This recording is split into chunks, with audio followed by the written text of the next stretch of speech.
Hey guys, I'm your host, Tara A. Devlin, and welcome to this week's episode of Kowabana, true Japanese scary stories from around the internet. The latest book in the Deikan series, Volume 3, is now out. If you'd like to learn more about some of Japan's most haunted and dangerous spots, then this is the book for you.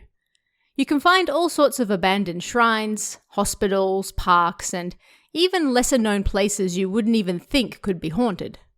That's Deikan, the Most Haunted Locations in Japan, Volume 3, out now. This week, we're looking at tales of various haunted buildings, particularly homes. Is your safe space really as safe as it seems? First up, a house in the countryside seems to go through new residents like fresh underwear. But why does nobody ever stay for too long? Could there be something wrong with the land, or... Find out in The House That Rejected People.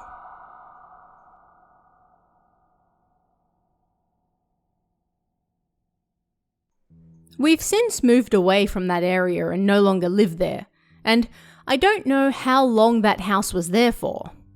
It was already there when I started going to elementary school, and even as far back as my earliest memories. We lived in quite the rural area, and I had to walk on the paths between the rice fields to get to school. This story is about a house that was on that route. It wasn't like this was an old house though. It was rather new, with a Western style. There were no rumours surrounding it from the 1st to the 5th grade, so I never really paid much attention to it either. But during the summer of 5th grade, A-kun transferred to our school and I learnt what was actually going on with that house. Now, before I tell you about that house, I need to give you a little background information on the house across the street from it. To make it easier to understand, I'll refer to the house across the road as House A, and the house in question as House B. The plot of land that House B stood on was part of a new development that had been going on since around the time I was born. They were building houses, developing the rivers, and the rice fields were disappearing. So, House A. It was incredibly strange, or maybe unusual, in that it had a small shrine right in front of the entrance. I'm talking like 1 meter in front of the door. There was the road, the gate, some stairs, the small shrine, then the front door. It was a regular 1-story house as well, so it wasn't like it was a massive mansion. But why was there a small shrine there? I heard that the house was built by the man who had owned that land for a long time and used to live there long ago. That land used to be a rice field, but there wasn't anything else special about it. And, as the story often goes, the land was sold to make way for the highway they were building, and he then used what was left of the land to build a house. At the time, he prayed to the Traveler's Guardian Deity statue, or the Ojizo-sama statue, or whatever, and then had it moved. House A was built without incident, and the family lived there without problem. But then one day, they started to hear the sound of a baby crying in House A. At first, they thought there must have been a family with a baby that moved in nearby, but they could hear the crying all day and all night long. Finding it strange, they visited their neighbours to ask about it. Apparently, a family with a baby had indeed moved in nearby. The family from House A and some neighbours looked around for the location of the voice and were shocked to discover that it was actually coming from House A's basement. They apparently tried all sorts of exorcisms and cleansing rituals, but nothing worked. Then, a powerful spirit medium or monk or something told them that the Jizo-sama was the cause of the disturbance and they should return it to its original location. And so, for that reason, House A became a pretty famous location in our area. And in the 5th grade, A-kun, who moved into House B, across from House A, became a good friend of mine. I think his family moved out of House B in less than a month though. And well, not a whole lot happened around that time. And during the winter of 5th grade, we moved to a different area as well. I was born and raised there, so all my childhood friends were there, and I kept in touch with them for a while. But time passed, I graduated from school, and then I became a working adult as well. The other day, a childhood friend of mine got married, so for the first time in a decade or so, I went back to my hometown to see everyone. We chatted about the old days, but then the topic of conversation changed when I brought up that old house with the Jizzo statue. Here's what my friend B said. "Do you remember that house across from the one with the Jizzo statue?" "Of course," I answered. "Akun's family used to live there." "You know they quickly moved out, right?" "Of course," I told him that it was right before I moved away as well. "Do you know why they moved out?" I told him I didn't. Apparently, House B was also haunted. Over the last 10 years, more than 10 families had moved in and out of that house, and there had been 3 small fires as well. Akun's family was one of those families, and apparently they didn't know the source of what was going on. But according to my friend B, there wasn't a single family who had lived in that house for longer than a month. I don't know which number Akun's family was in the list of 10 or so families who had moved in and out, but apparently there was an old woman who walked around the house. A girl was seen hanging around the garden, and a man who stared at them from the roof. Akun's mother was losing her mind, and so they moved out. I heard they tried to cleanse the house several times, but it never helped. During high school, a spirit medium from a TV show or radio program or something visited the house with their crew to do some filming. But as soon as they stepped into the yard, apparently they passed out, and there was a huge uproar. "So, what exactly is House B then?" I asked. "I've lived here my whole life, and I don't know either. There are rumors that the land used to be a graveyard, or that there are dead bodies still buried beneath it, but they're just rumors. The only thing we do know is that nobody ever stays there for long, and I've seen people standing inside and looking at me before as well. There's something really weird about that house. Oh yeah, do you know what they call that house now?" my friend said. "How on earth would I know that?" I don't know why, but the land that house is on is a triangle. That's why people call it the Triangle House. It's still empty right now, so you should have a look at it on your way home. And so the party ended and I made my way back. Naturally, I was curious, so I stopped by House B to look at it on my way back. Sandbags were piled up at the entrance, and so I couldn't see in. But the moment I saw it, I knew something wasn't right, and I didn't want to mess with it any further, so I went straight home.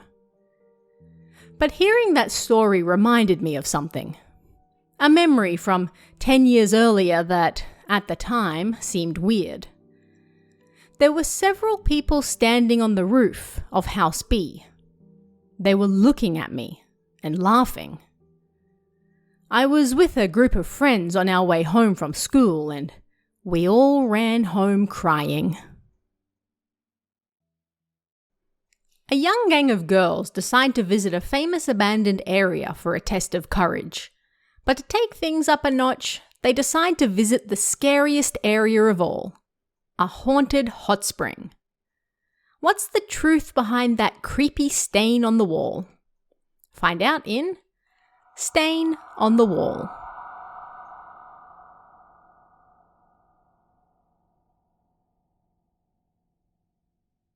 When I returned home for the Golden Week holidays, I heard this frightening story from my mother in her 50s.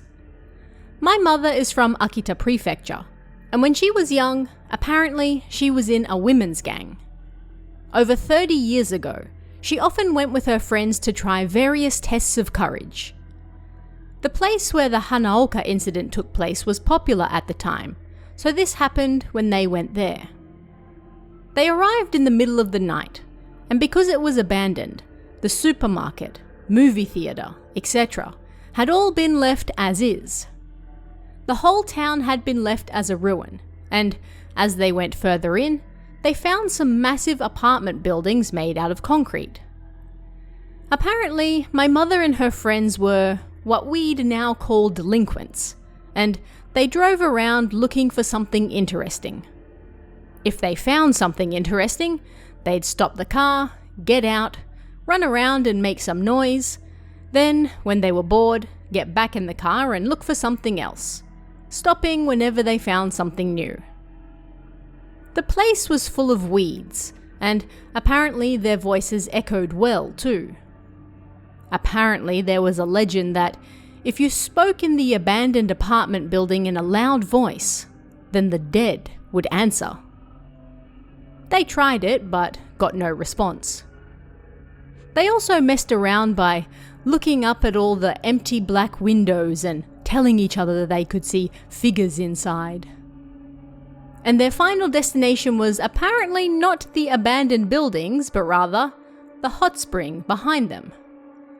These hot springs were well known to delinquents of that age because it was said that if you continued past the abandoned buildings of Hanaoka, you'd find the stain of a woman on the wall of these hot springs. They didn't want to seem chicken and only visit the abandoned buildings. But if they went all the way to the hot springs and bathed there, they'd be seen as gods. So apparently, my mother and her friends even prepared their bathing sets beforehand. It was a hard place to find, but there was a hot spring there. It wasn't a natural spring though, but rather a man-made bathing facility. There, they found an old building like a small shed. The door, perhaps broken, had been removed, and there was a rusty bucket hanging from the ceiling with a naked light bulb that had the price of the bath written on it. According to my mother, the place certainly had an air about it. And in the back was a bathtub, not open air, that could fit roughly 4 people. There was also only one bath, so it was perhaps for both men and women. And there, on the concrete wall, was a stain about the size of a person. Although they didn't think it looked especially human-shaped. Everyone there, all women, laughed and said the person who called it human-shaped was the biggest chicken of all. And the strongest lady there apparently splashed the stain with hot water. They then jumped in the bath, joking that they might be cursed, and when they were done and got dressed again, one of them realized she had forgotten her shampoo or something, so she went back. When she looked at the stain, it was clearly a different shape compared to before. She called the others to look at it, and it had definitely changed. But it didn't look like it had changed because of the water they threw at it, or anything like that. Feeling a little creeped out, they all quickly left and got back in the car. They had been so worked up when they got there, but once they were in the car, nobody said a word, and they didn't stop anywhere else either. When they passed the abandoned apartment buildings, they could hear a voice screaming outside, even though they were in the car. "Huh? Did you hear something?" the driver said, slowing down. Apparently she thought there were other people outside because the area was well known. But then another girl said, "Hurry up and take us home already. I'm hungry." Normally they would have teased each other at that point, but nobody did. So the driver once again picked up speed and they continued on their way home. On the way back, the engine stalled. They got lost, and there was a rattling sound coming from the engine as well. Nobody spoke much, and they all went straight home. After that, they all got together at one member's house to have drinks, and they chatted about what they thought happened. Things slowly returned to normal, but then they got to talking about that final mysterious scream they heard. "You were scared, so you were just lying about being hungry, weren't you?" one of them said, joking around. "That voice didn't echo though. When we were yelling, everything echoed," another said. And at that, they all fell silent. The man in this next story lives in an apartment building that is clearly haunted, but he doesn't actually mind because it offers him peace and quiet. But when they start renovating and apparently uncover the problem, well, some things should perhaps best be left unknown. Find out why in Masahiruya.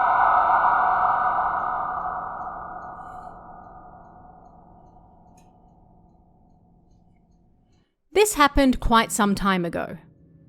At the time, I was a university student living in an old, one-room apartment, just 6 tatami mats large. It was a quiet residential area, and I wasn't particularly dissatisfied with the apartment. But if there was one thing I could complain about, it was the supernatural phenomena that often occurred there. When I woke up in the morning, I might find a 1-meter-long black hair in my mouth. At the same time every night I heard a baby crying in an empty apartment. And 4 or 5 times a month I suffered from sleep paralysis. But thanks to that, basically all the rooms other than the one I lived in, 101, were always empty. Most people moved out only 2 weeks after moving in. If you could ignore those sorts of happenings, then you could use the car park that only ever had one car in it to your heart's content, and you could play the guitar without anyone ever complaining. It was great. I mostly understood the cause of what was going on. On the first floor of the building there were 4 apartments, but there were only 3 doors. I hadn't been living there long when I first realized that, but the building was in an L shape, with rooms 101 to 103 in a row. 104 was at the bend at the end. But there was no door there. It was just a wall. On the second floor, there was a door for room 204 in that same spot, so there should undoubtedly be one for room 104 as well. I didn't know why, but there was just a wall there instead, like the door had been blocked off. And for some reason, that was the only apartment where the veranda was full of fake plants, so you couldn't see in from the outside. It was more than a little odd. When I realized what was going on with room 104, then all the stuff happening in 101 made perfect sense. I lived in that apartment for 4 years before I got a job and planned to move out. Right around that time, the owner of the building changed, and they started doing renovations. The day before I was to move out, I went to take the trash out, and the renovators were right in the middle of tearing down the wall, where room 104 was supposed to be. If you think about it normally, in a building with only 8 rooms, there was no reason to keep just one permanently closed. So the new owner must have thought the same thing, I thought, as I put my rubbish in the collection box and then returned to my room. A while later, I left again to go to the convenience store and found that the wall to 104 had been completely torn down and I could see inside. The renovators were gone, so thinking that I might finally see the source of what had been going on for the last 4 years, I approached the apartment. Looking at it from the front, all you could see was the wall by the front door, and then it turned to the right, which was where the apartment was. But when I took a few more steps closer, immediately I sensed something was wrong. I could see the wall by the entrance. It was black and sooty. I thought maybe it was like that because nobody had lived there for years, but it seemed that wasn't the case. There were letters written on the wall. At first I thought the wall was just sooty, but that wasn't it. It was covered in letters. The wall beneath them was probably white, the same as my apartment. You could just see it around the letters, but they were so small and so many of them that the wall looked black. It was so creepy that I stopped in my tracks, but it was also so strange that I couldn't take my eyes off it. The letters were so small that I couldn't tell what was written, but by the shape of them, they all appeared to be written in the hiragana alphabet. And then, in the center of the right-hand side, there were the only letters big enough to read. Masahiruya. I had no idea what those letters meant, but as soon as I saw them, I was overcome with nausea, and I rushed away to the convenience store. When I moved out the next day, the wall was covered in a sheet so that you couldn't see it. 2 years passed and I had completely forgotten about that apartment. But then one day, I had the day off and decided to go for a drive to check out my former apartment. I wanted to know if anyone lived in room 104 after that. It took me 2 hours to get there, and the scenery made me nostalgic. But once I got there was nowhere to park nearby. The road was also narrow, so I just slowly drove around the building as I looked at it. It wasn't the sight I was expecting to see. The wall that had been torn down by the renovators had been put back up, and on the veranda, the fake plants were still there so you couldn't see inside. In room 101, where I used to live, there was some laundry drying on the veranda, but the other apartments didn't have any curtains. What happened in that apartment? And who lived there? What did those letters mean? What did the renovators see? And what was the person living in room 101 now thinking? Well, me too, I thought, as I hit the country roads to drive back home. The house in this next story has a terrifying history, it seems, and even though it was renovated, traces of that horror still remain. Find out why in The Door You Can See in Summer.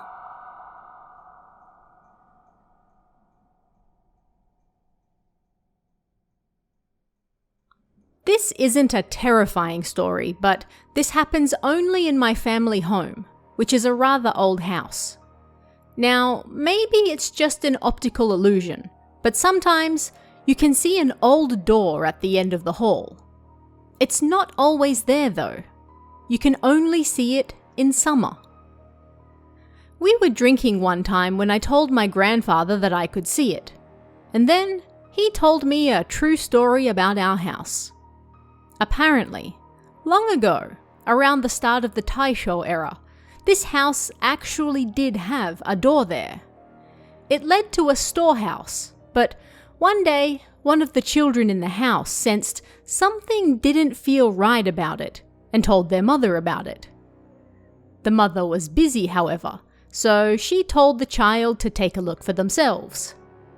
With a candle in hand, the child went into the storehouse and was never seen again. That storehouse was then sealed shut so you couldn't see it, and then it was demolished, leaving nothing but the wall. And that's how I've reached the present day, my grandfather said at the end with a laugh, but I don't know whether that was actually true or not. The large tatami room in this old family home holds a secret, but what is it? Find out in Great Hall.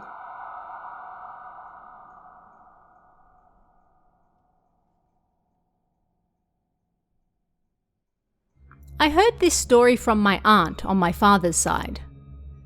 My father's family, who lived in the countryside, had been wealthy for generations, but during the Taisho era, they lost all power and influence. Only their large, old house stood as a testament to how prosperous they had once been. When my aunt was young, she loved that big house, and she loved the Great Hall most of all. The Great Hall was a large Japanese-style room, several dozens of tatami mats wide. It was a fantastic sight when it was full of people for special family ceremonies and such. And so, my aunt loved to treat that room as though it was all hers, and take naps in there during the day. One day, she was sleeping there like always when she heard the sliding doors open, and sensed someone in the room. Nobody else was supposed to be there, so, creeped out, she slid the door open a little and peeked inside. The room was rather dim, so she couldn't see what was going on very well.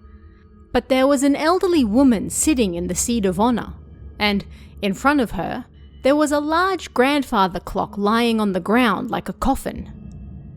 It was so strange that my aunt just stared at the sight before her, and then suddenly, the old woman turned to look at her, and when their eyes met, an indescribable smile appeared on her face. For some reason, a terrible chill ran down her spine, and after standing there frozen for a few seconds, she seemed to come back to her senses and she ran off crying to her grandmother. When she told her what she saw, her grandmother's face hardened and she started discussing something with her grandfather. When they were done, they said to her, "For the next 4 days, you mustn't go outside, nor must you approach the Great Hall. You also mustn't yell, nor even make loud footsteps." And for the next 4 days, my aunt did exactly as her grandmother said and stayed quiet. But when her grandmother told her she could go back into the Great Hall again, my aunt couldn't forget what happened that day and decided she no longer wanted to be in there alone. That house where my aunt, and later my father, grew up, was renovated 20 or so years ago because it was starting to fall apart. The Great Hall was then reduced by about half, and the inside completely changed. I visited that house numerous times as a child, but by then the Great Hall had already been renovated, so I never got to see it myself. When I spoke to my aunt not too long ago, she told me that story, and when I asked her about what her grandmother, my great-grandmother, warned her not to do, she said she didn't really understand it either. She'd never heard about any traditions or customs from her, and that was the one single time she ever received any strange instructions from her. A team demolishing an old house finds a mysterious hole in the ground, but when they go down to explore it, they find something that will change their lives forever. Find out what in Demolition Work.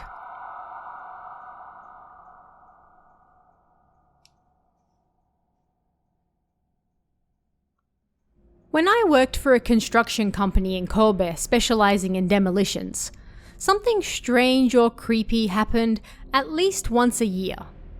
These days they call it a solitary death, but dealing with houses that had to be partially or wholly destroyed that had a body inside, that had been there for a long time was quite rough. But strange things rarely happened in such cases. The most dangerous cases were when they had to level ground that appeared to be an ancient burial mound. The guys in charge of the machines had heard all sorts of stories from their predecessors, so they didn't really want to do it. Well, the company was aware of that too, so they took steps, such as sending out shamans and such. But there were some unpredictable cases too. One time, we were sent to demolish a house in the mountains, where the bottom floor acted as a store, and the top floor was where the family lived. Another young guy by the name of Goto and I visited the client in the evening, and after talking, he gave us the keys. We split up to look around the inside, and the store looked like it had just recently been renovated, so I didn't know why they wanted it demolished so soon. Maybe the client was having money problems. But either way, it didn't sit right with me. "Hey, could you come over here for a minute?" I heard Gottol's voice coming from the kitchen, and when I got there, he was holding one side of a board in the floor, about 1 meter long on each side. Huh, that must have been underneath the fridge or something. Those things are tough to find. Like, they keep vegetables there or something. No, I thought the same thing, but check out that corner. The hole was made of concrete, 1 meter wide and long, but more than 1 meter deep, which made it kind of hard to reach stuff if it was for storage. And in one corner there was a dark triangular hole about 10 centimeters large that had broken off. Eh? You don't think there's a basement, do you? I don't know. Maybe it's only as deep as the foundations. Or maybe it's an air raid shelter. I'll go down and check it out. Be careful. Before I'd even finished saying that, Gottol plunged into the hole, and his hands that had been on the floor danced in the air for a moment, before disappearing. The bottom seemed to be gone, and he fell all the way down. There was a thud, so there was no doubt that all the concrete had fallen through. "Hey, are you okay?" It was too dark to see anything, but before long he replied. "I'm fine. I just hit my backside. It's not too deep." Maybe I'm not okay. I think my head is bleeding. It's wet.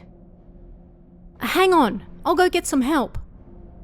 No, they'll make fun of me. There's some rope in the car, right? You can help me up with that. Could you go and get the rope and a torch from the car for me? I'll have a quick look around here while I'm here. Are you sure? You said you're bleeding. I don't feel it bleeding right now, so it can't be that bad. It can't be more than 1.5 meters. I can't stand up straight. Hang on, I'll be right back. I grabbed the rope and torch from the car, and when I got back, I could see Gottol's head poking out of the bottom of the hole. He was covered in dust and there was some blood on his forehead, but he didn't seem to be badly hurt. A strange smell was also coming out of the hole, like rotting fish or something. So it does actually look like an air raid shelter. The ground is just dirt and the ceiling is wood. I'm gonna look around. Hand me the torch. Hey, I don't think that's a good idea. There could be gas or something down there. It might be dangerous. I'm just gonna look around, that's all. I got down on my stomach and reached towards Gottol to hand him the torch. Man, it sure is dark and there's a horrid smell down here. It has to be an old air raid shelter. The walls are dirt too. Huh. We'll need to get an estimate to fill this hole too then. Come on, you've seen enough, haven't you? I'm gonna drop the rope now. But then, Gottol's voice sounded strained. There's something down here. Something big. It's coming this way. It's red. What the hell? Rope! The rope! Quickly! I threw the end of the rope into the hole. Hey, here it is! Grab it quickly! I could hear Gottol's strange scream coming from the bottom of the hole. Where is it? I can't see it! It's coming! It's coming this way! What the hell is that? One of Gottol's palms flapped around at the bottom of the hole, and then disappeared. His final voice was almost a shriek. The putrid odor coming out of the hole got even stronger. Hey! What's going on down there?" I leaned into the hole and shouted, but there was no response. I grabbed my phone and called the company right away. Unfortunately, Gotol passed away. He was half leaning against the dirt wall as though he'd been cornered there. They didn't find any lethal injuries, nor was it gas poisoning. In the end, they chalked it up to heart failure. The hole was about 8 tatami mats large, and like Gotol said, wasn't very tall. But apparently it wasn't an air raid shelter. They couldn't determine when the hole had been made, but at the end they found an old red kimono that had completely rotted away. There was also some old dinnerware, numerous wooden charms, burnt wax, and various bones. When the police later analysed them, they were determined to be human. They thought some belonged to a young woman and another an infant. I don't know if I should write this last part, but apparently they didn't find the woman's skull. Instead, they found the skull of a cow. But because the bones were so old and they had long passed the statute of limitations, the police decided not to look into it any further. Finally this week, an apartment building thought to be haunted has a strange elevator that it seems may be the cause of all its problems. But why? Find out in The Soul That Fell.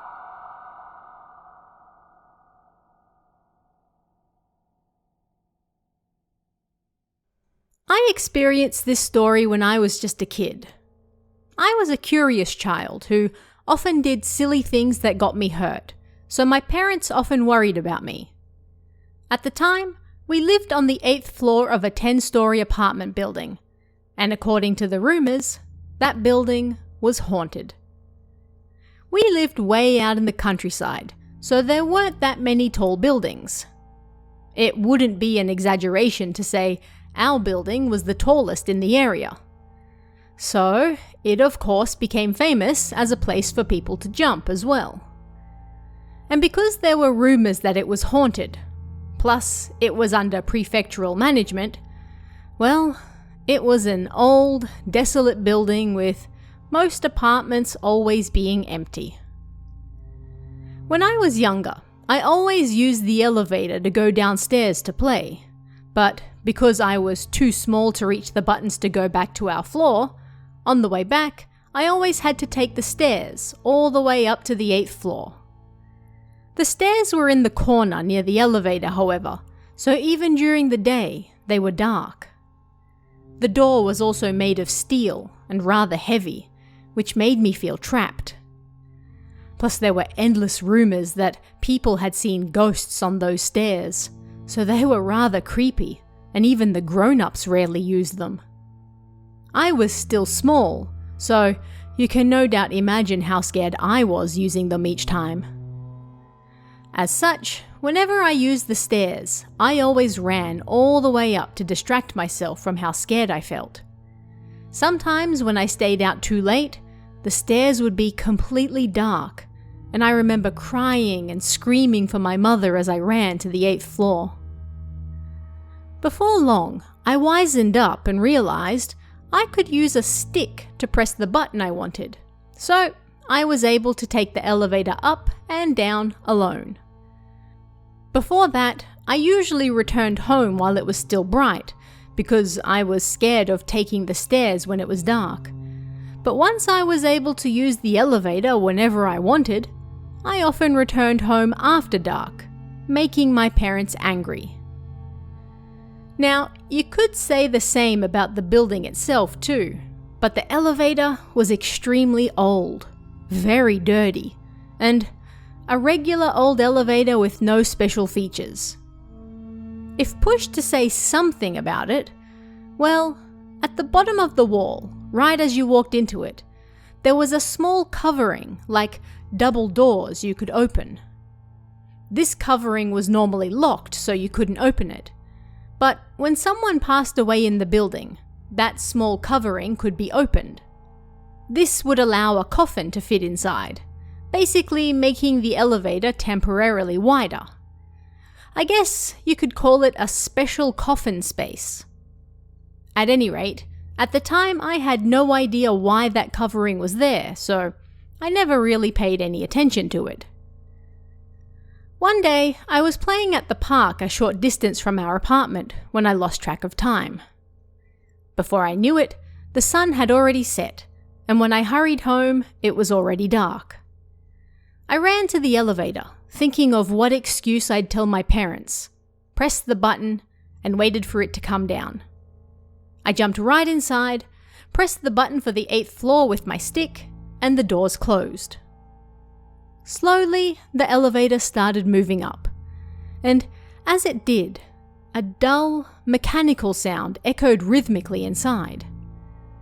But at the same time, there was a faint, irregular sound on the other side of the wall. Not mechanical, but almost like a crab or something scuttling around. It was incredibly creepy. Wondering what it was, I turned around, and the covering was open about 1 centimeter.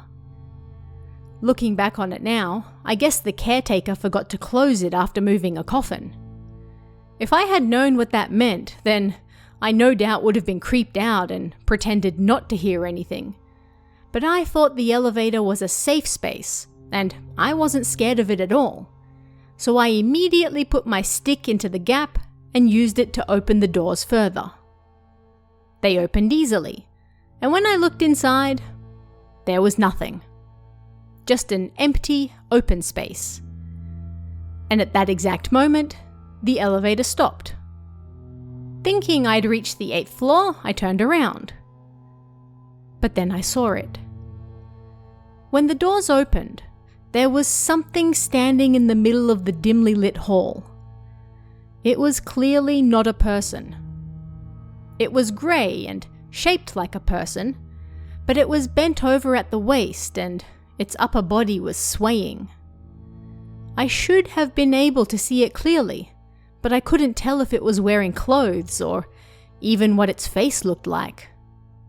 The middle of it was blurry and like light was being sucked into it.